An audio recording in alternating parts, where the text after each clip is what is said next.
Bonsoir à tous et bienvenue à Entretien du jour. Ce numéro reçoit le journaliste écrivain malien Lamfia Sinaba, auteur de 2 œuvres parues respectivement en 2016 et 2018. L'auteur de Révélations sur Amadou Hampâté-Bâ et Cohabitation à Farafiland est de cette génération d'écrivains qui se donnent une certaine liberté dans ses écrits sans pour autant bafouer les règles de l'art. Lamfia Sinaba, bonsoir. Bonsoir. Et merci d'avoir accepté notre invitation. C'est moi qui vous remercie. On peut déjà dire que vous êtes cet écrivain qui est inspiré par Amadou Hampâté-Bâ. Oui, effectivement, parce que mon premier ouvrage intitulé Révélations sur Amadou Hampâté-Bâ, le visionnaire, le francophone et le tradiféministe, qui est paru en 2016, en juin 2016, est parti d'un projet littéraire que j'avais initié en fin 2002, à savoir le prix littéraire Amadou Hampâté-Bâ, qui est un concours. Et dans l'organisation de ce concours, j'ai eu des difficultés. Donc, arrivé à un certain niveau, j'ai réfléchi, je me dis pourquoi ne pas expliquer les raisons qui m'ont poussé à initier ce prix, également les difficultés que j'ai rencontrées dans l'organisation du concours, et également donner des explications par rapport aux déclarations, aux affirmations que j'avais faites. Donc, en gros, voilà, je me suis retrouvé avec cet ouvrage sur Amadou Hampâté-Bâ qui m'inspire beaucoup parce que souvent, ça m'arrive de faire de jouer le rôle de maître de cérémonie et ces citations me servent beaucoup. D'accord, mais pourquoi Amadou Hampâté-Bâ parmi tant d'écrivains africains? Bon, je peux peut-être dire que c'est dû au fait que j'ai été au lycée Amadou Hampâté-Bâ, peut-être, parce que ça n'a pas été facile. L'orientation, ça n'a pas été facile. Je me disais que je n'étais pas destiné à aller au lycée Amadou Hampâté-Bâ si tout m'avait souri. Mais c'est des contraintes de la vie qui ont fait que je me suis retrouvé. Peut-être qu'il fallait, c'était là le déclic. Mais quand j'ai commencé à initier ce projet, j'avoue que ça m'a permis de couvrir l'homme dans sa profondeur. C'est un homme qui s'est vraiment battu pour la cause de l'Afrique. Et récemment, on vient de célébrer la journée de la francophonie. Dans mon ouvrage, j'ai fait un plaidoyer en ce sens que lorsqu'on célèbre cette journée, c'est vrai, il y a les pères fondateurs de la francophonie, nos présidents Léopold Sédar Senghor, Amani Diori ou encore Habib Bourguiba, mais Hampâté aussi, à mon avis, on doit les citer parce que en 1962, c'est Hampâté qui a demandé à l'UNESCO de repenser dans le cadre de son aide à l'Afrique et de la lutte contre l'analphabétisme le problème de la transcription des langues africaines.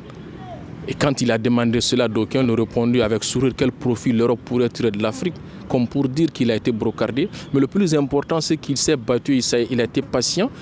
Il a fallu la fin de son premier mandat en 1966 pour voir la tenue du congrès de Bamako, organisé par l'UNESCO, congrès au cours duquel on a adopté un alphabet systématisé. Et aujourd'hui, on parle de partenariat entre la francophonie et l'Académie africaine des langues. Je me demande, sans cette uniformisation de la transcription des langues africaines, sur quoi allait se baser ce partenariat-là. Surtout qu'il a lui-même fait la promotion de la langue française à travers ses œuvres. Mais au-delà, il a été clair sur le site.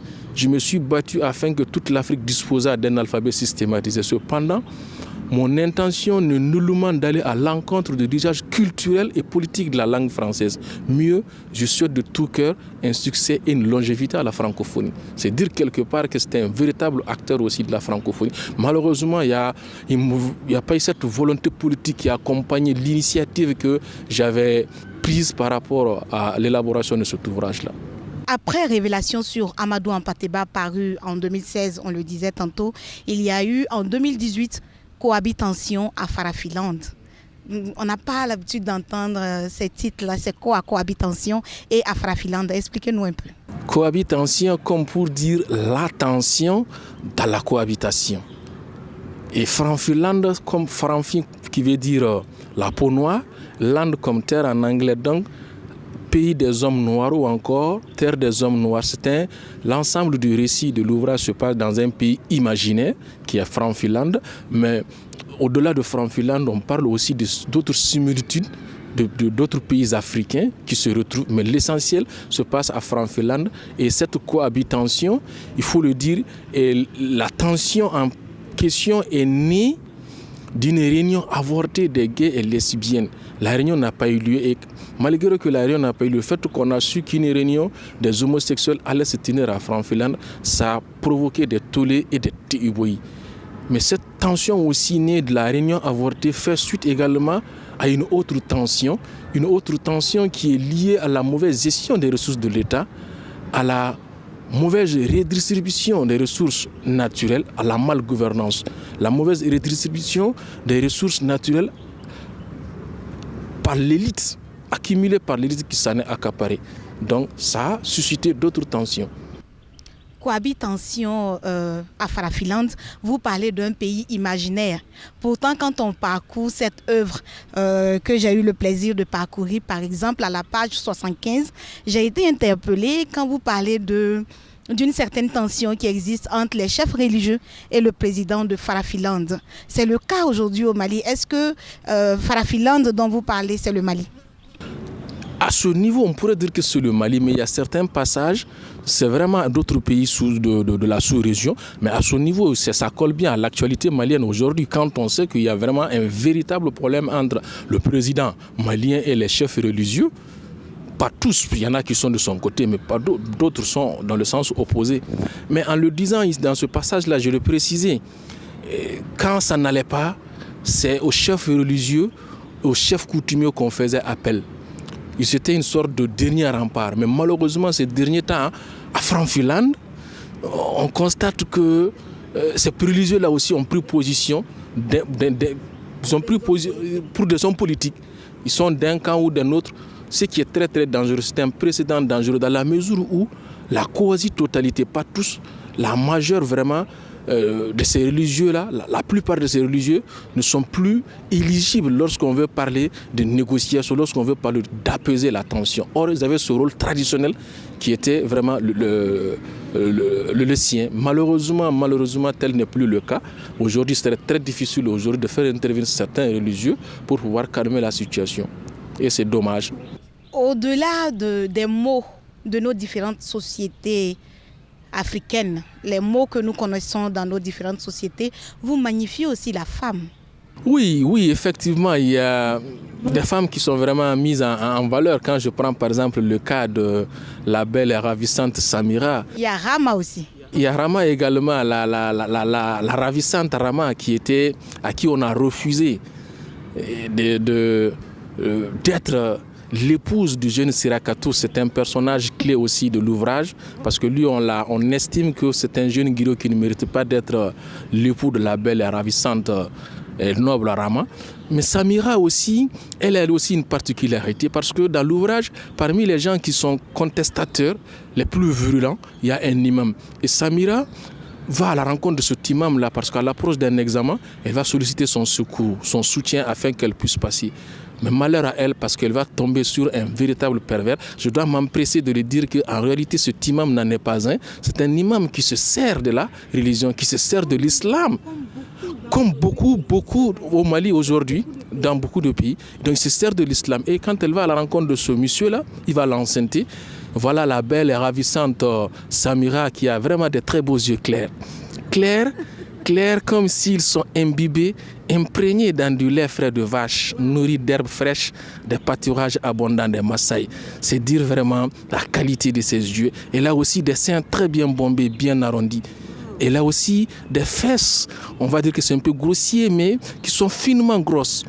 Et l'imam a eu cette malchance aussi, parce qu'à Farafiland, il est dit que on peut être amoureux de toute partie du corps d'une femme, mais une fois qu'on tombe amoureux de ses fesses, ça n'est fini parce que, tout simplement, les seins tombent, pas les fesses. Malheureusement, l'imam était vraiment face à une telle créature, il a eu du mal à s'en défaire. Et il avait quelque part ses raisons, parce que lui aussi, il a une particularité. Sa particularité, c'est quoi? C'est qu'il aime les fraîches. Waouh! J'avoue que c'est au-delà de tous ces magnifiques mots à l'endroit de la femme, vous êtes aussi le journaliste qui a constaté durant ces 2 dernières années que vos confrères ont beaucoup fait les tours des tribunaux. Il y a eu beaucoup d'abus de pouvoir. La liberté d'expression au Mali aujourd'hui souffre. Quel regard vous portez sur cette question? C'est un constat triste, très triste parce que quand on regarde la démocratie malienne, s'il y a un aspect sur lequel on pouvait se glorifier, c'est le côté de la liberté d'expression, la liberté de la presse. Malheureusement, ces dernières années, ce n'est plus le cas. On constate une certaine persécution des journalistes. Quand je prends par exemple le cas de notre confrère de Mali Actu, Salif Diarra, il n'y a rien qui est retenu contre lui, mais on n'arrive pas encore à lui mettre dans ses droits. C'est injuste. Il est victime. On parle d'incitation d'un ministre à la démission. Mais ce n'est pas une raison pour lui retirer son matériel, surtout que ce n'est pas encore vérifié, parce que le document qui nous a été présenté, on ne parle pas de ça, c'est en sourdine qu'on évoque. À ce que je sache.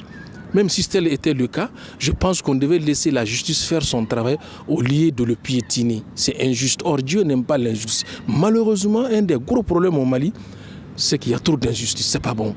Dieu n'aime pas l'injustice. C'est pour cela qu'on aura du mal à avoir la clémence de Dieu tant qu'on est injuste. Et qu'est-ce qui peut expliquer ces abus de pouvoir sur les journalistes? Je pense que c'est, à mon avis, quelque part, c'est vrai, s'il y a des situations, on se mobilise, mais je pense qu'on n'est pas trop solidaire, à mon avis. On n'est pas trop solidaire. Parce que si on arrive à nous dresser les uns contre les autres, par exemple, presse d'un tel, la presse, elle n'appartient à personne, elle ne saura appartenir à quelqu'un. C'est pas bon. C'est dommage, c'est regrettable. C'est regrettable. Ça, c'est une injustice sociale. Le cas de notre confrère Birama Touré, il a disparu, on ne sait pas là où il est. Ces derniers temps, le dossier, on a l'impression que ça est en train d'évoluer, mais là, on s'attendait à ce que le principal accusé puisse s'exprimer. Après, on nous fait savoir que non, il y a ceci, il y a cela. Il faut dire que ce principal accusé, c'est le fils du président. Du président de la République. Mais ce n'est pas une raison valable pour qu'il ne soit pas entendu. Après, on a avancé l'argument selon lequel c'est un député à l'immunité parlementaire. Je pense que le juge... Mais il y a une convocation qui a été déposée contre lui. Justement, le juge en amont devait avoir cette lecture de la loi avant de l'interpeller. Peut-être qu'il y a eu des pressions, on ne sait pas. Le juge doit nous expliquer, on a besoin d'explications à ce niveau. Parce que l'être humain est vraiment sacré pour qu'on puisse le paraître de cette manière-là. C'est vraiment regrettable. Et pour vous, qu'est-ce qu'il faut pour que cette presse-là soit forte, qu'elle inquiète les décideurs publics? Qu'est-ce qu'il faut? Qu'on s'organise d'abord, qu'on soit solidaire des uns des autres. J'ai beaucoup de respect pour les confrères, mais il y a certains comportements aussi des confrères qu'on doit vraiment bannir. Il y a certains comportements qui n'honorent pas notre métier. Donc je pense que si on parvient à réunir ces facteurs-là, ces éléments-là, on peut s'assortir parce qu'on le sait, quand on vient dans ce monde-là, ce n'est pas pour s'enrichir. C'est vrai, il y a les difficultés financières, mais on va faire avec. Mais je pense que dès qu'on est solidaire et qu'on respecte l'éthique et la déontologie de notre métier, forcément les gens vont nous respecter. Mais pour ce faire, il faudrait que l'exemple vienne de nous-mêmes. Et qu'on continue vraiment à se battre. Parce que si jamais on baisse les bras, ça n'est fini pour la démocratie au Mali. Parce que cette démocratie passe forcément par la liberté d'expression. Au-delà de tout cela, c'est que pendant très longtemps, on a pensé que la situation allait changer. Quand on arrêtait Moussa, on dit qu'en 1991, c'était la dictature. Mais aujourd'hui, ce sont ces mêmes acteurs du mouvement démocratique, par-ci, par-là, et d'autres acteurs, des fonctionnaires qui sont des milliardaires. Il y a un passage dans l'ouvrage où j'en parle. C'est regrettable. C'est vrai, pardon, on peut être riche, mais je vois mal un fonctionnaire malien fêter des milliards. Quelque part, il y a un enrichissement illicite. Il y a un laisser-aller. Les pauvres, ça c'est la part des pauvres, quelque part qui est accumulée. C'est là où je parle de l'accumulation des ressources nationales par l'élite qui s'en est accaparée. Et l'élite, suivant l'évolution de l'ouvrage, arrive à un certain niveau. J'ai mis l'élite entre guillemets parce que c'est un mot qui est très sensible. Les Français définissent ce mot comme étant le meilleur d'eux. On ne peut pas prétendre être le meilleur d'une entité et se comporter de la sorte. C'est pas juste, c'est pas normal. 28 ans après le combat pour l'instauration de la démocratie au Mali, quel regard, parce que nous sommes à la veille du 26 mars 1991 et on sait que c'est une date historique pour la démocratie au Mali, pour l'avènement de la démocratie. Et le regard du journaliste, de l'auteur que vous êtes, c'est quoi? Ce que je disais tantôt, si il y a un aspect sur lequel on peut se flatter, on pouvait se flatter, c'est vraiment le côté de la liberté d'expression. Aujourd'hui, on a des radios privées partout, des journaux privés partout. Donc, quelque part, la parole avait été libérée. Mais aujourd'hui, on a tendance à, comment dirais-je, le mot fermer la bouche aux gens. On veut bâillonner le peuple quelque part. Parce qu'on ne peut pas se permettre certaines choses aujourd'hui, au risque de ne pas en faire les frais. Il y a cet aspect qui est là. Mais au-delà de l'aspect de la liberté d'expression, de la liberté de la presse, comme je le disais tantôt, l'amélioration des conditions de vie reste encore à désirer. Le résultat escompté n'est pas encore au rendez-vous, malheureusement. Cet entretien est déjà terminé, Lamphia Sinaba. Je rappelle que vous êtes journaliste, écrivain, auteur de Révélations sur Amadou Hampâté-Bâ, paru en 2016, et Cohabitation Afrafilande, paru en 2018.